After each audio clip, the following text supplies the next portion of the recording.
melihat sekarang ini kita masuk di areal yang namanya siap siaga dalam berbagai hal. Kita melihat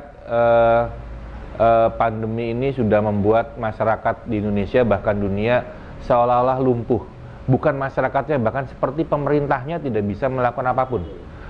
Ada kesan sepertinya seperti sudah kalah perang seperti itu. Membiarkan ada. Dan saya melihat dalam masyarakat ini sekarang dengan kondisi yang ada terjadi penurunan daya beli. Sistem perekonomian yang menurut saya jadi amburadul. Daya beli turun sehingga saya melihat dengan kondisi daya beli yang turun, kemampuan di lapangan, pasar juga pasti menurun. Dengan kondisi yang ada, kejahatan pasti meningkat. Dan dengan kondisi seperti ini, artinya masyarakat perlu waspada dalam berbagai hal. Bukan cuma kita cerita masalah makan dan minum, tapi juga kita juga perlu waspada melihat kondisi yang ada. Artinya dengan situasi yang ada ini banyak orang hilang akal, hilang otak. Karena urusan perut banyak melakukan tindakan-tindakan yang akhirnya merugikan orang lain. Jangankan orang sipil yang pakai baju sipil, yang badan gede pun diambil juga. Bahkan sampai ada satu peristiwa di mana seorang anggota yang memang pakai baju jelas pakai baju dinas dirampok juga motornya. Artinya dalam situasi ini urusan perut itu menjadi nomor satu, dan hal ini harus menjadi PR buat pemerintah agar ke depan hal yang berkaitan dengan urusan perut jangan disepelekan. Karena orang kalau kita bicara perut bisa melakukan apapun seperti itu. Kesejahteraan menjadi hal utama dalam hal ini.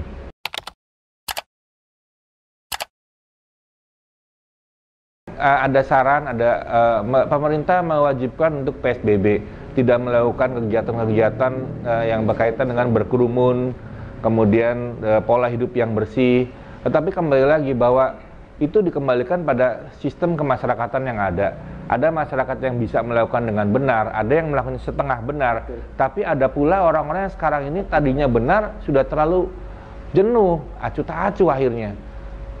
Hal yang harusnya dilakukan malah nggak dilakukan. Bahkan ada yang benar-benar seolah-olah malah menantang. Sudahlah. Sampai terakhir kita sama-sama mendengar ada informasi yang namanya Indonesia terserah katanya. Jadi orang-orang pegawai kesehatan dari rumah sakit dan mungkin dokter-dokter yang mungkin sudah merasa capek kali.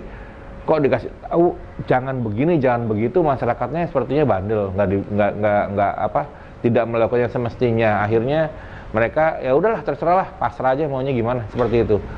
Mungkin hal-hal seperti ini perlu kita sikapi, jangan sampai terjadi, karena biar bagaimanapun sebuah aturan dibuat itu karena ada sebuah pertimbangan yang sudah matang. Jadi ada baiknya saya menghimbau sih kepada masyarakat agar mengikuti aturan yang ada, pola hidup yang ada, hal yang sudah digariskan agar semua bisa berjalan lebih lancar dan tertib ke depannya.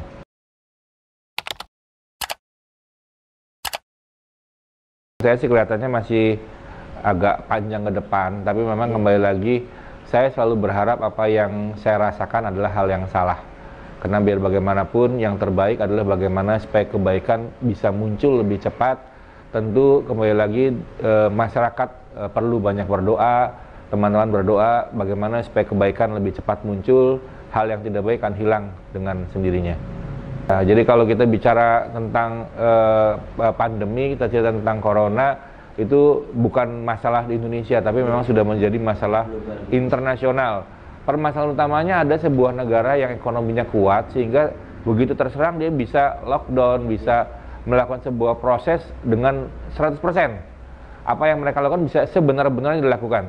Tapi tentu di Indonesia ini negara yang secara umum masyarakatnya ada yang selama ini penghasilannya kadang makan kadang enggak, penghasilannya harian. Ada yang jadi tukang ojek, hari ini ngojek ya dia tentu untuk hari ini, besok ngojek ya tentu untuk besok. Artinya begitu dilarang dia bekerja ya dia tidak makan. Nah situasi inilah mungkin yang harus diperhitungkan, dipertimbangkan supaya kembali lagi bahwa konsep kesejahteraan dalam kemasyarakatan itu sangat luar biasa penting. Masyarakat yang kurang sejahtera tentu bisa melakukan tindakan yang kadang-kadang tanpa pikir panjang. Oleh karena itu, dalam hal ini perlu kerjasamanya kepada masyarakat agar kita bisa bersama-sama dalam kondisi sulit ini untuk lepas bersama-sama, berdoa bersama-sama sehingga kebaikan bisa muncul secepat mungkin.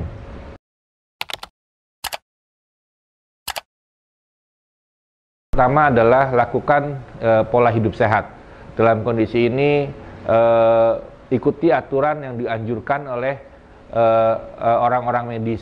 Tentu kalau sekarang kita bilang tidak berkumpul-kumpul, jarak minimal 3 atau 4 meter, kemudian selalu cuci tangan, selalu bersih-bersih, pulang ke rumah dari tempat yang kotor kita ganti baju, mandi dan lain-lain.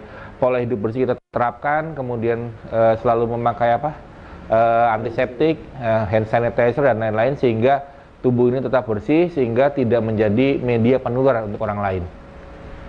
Kalau kita tidak bisa menjadi pelaku yang harus melakukan langsung sebagai aktor yang membantu penanganan COVID, tentu kita bisa membantu dari luar. Paling tidak kita tidak melakukan hal-hal yang berseberangan, itu saja, sehingga proses pemutusan mata rantai bisa lebih cepat.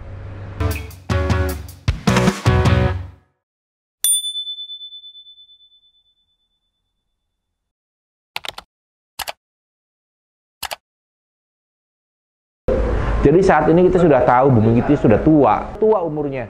Harusnya seperti nenek-nenek yang tua, disayang, dikasih obat, kasih makan bubur. Nah inilah yang tidak terjadi pada bumi kita. Harusnya disayang, kita tidak menyayang, dikorok-korok semua hasil buminya, alamnya, anginnya, udaranya, dibikin polusi yang luar biasa tanpa dicari solusi bagaimana supaya polusi itu hilang. Nah dalam kondisi seperti ini akhirnya bumi berusaha menseimbangkan, menstabilkan sistem yang sudah tidak stabil. Secara alami apa yang dilakukan oleh bumi itu sangat wajar, sangat benar-benar seperti itu apa adanya. Jadi kalau kembali lagi, zaman dulu kita harus ingat, kalau kita di sawah itu ada walang sangit banyak, itu bukan disemprot pakai insektisida, dibunuh, bukan.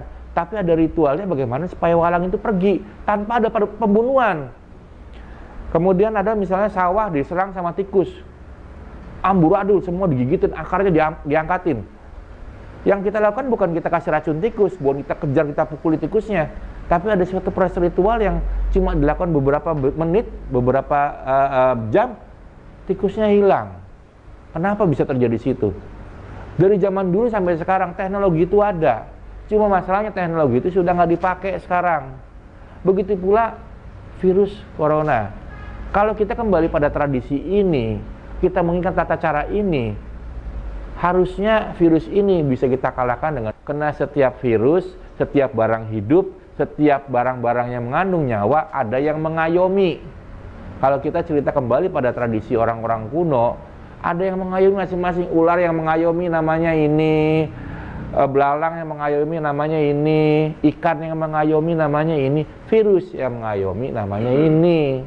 Jadi caranya bagaimana? Kita berdoa pada Tuhan Yang Maha Kuasa, dekatkan diri pada Tuhan, lakukan proses menyayangi bumi, kemudian lakukan juga sebuah proses kembali pada leluhur kita. Jangan pernah lupakan sejarah. Kita kembali pada garis kita, lakukan sebuah proses ritual yang berkaitan dengan bagaimana supaya virus-virus itu tidak menyerang, bukan membunuh, tapi hidup pada dunianya sendiri.